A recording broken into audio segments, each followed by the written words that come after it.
ওয়াকফ joint parliamentary কমিটির কনসিডারেশনে আছে। আমি ভারতীয় জনতা পার্টির জয়েন্ট পার্লামেন্টারি কমিটি তার রিপোর্ট দেওয়ার আগে কিছু বলা কারোরই উচিত নয়।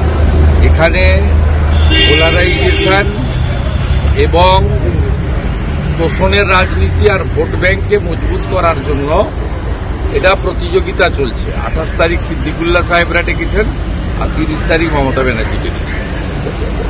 শান্তি শৃঙ্খলা মেনে নিয়ম মেনে করলেই হবে। বিধানসভাতেও তারা প্রস্তাব আনছেন।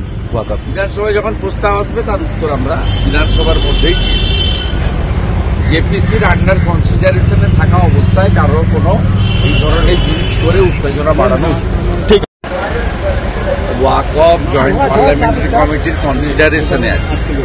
আমি ভারতীয় জনতা পার্টির জয়েন্ট পার্লামেন্টারি কমিটি তার রিপোর্ট দেওয়ার আগে কিছু বলা কারোরই উচিত নয়।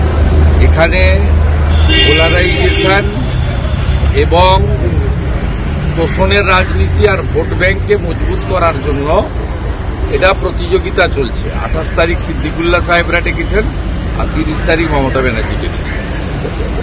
শান্তি শৃঙ্খলা মেনে নিয়ম মেনে করলেই হবে। বিধানসভাতেও তারা প্রস্তাব আনছেন।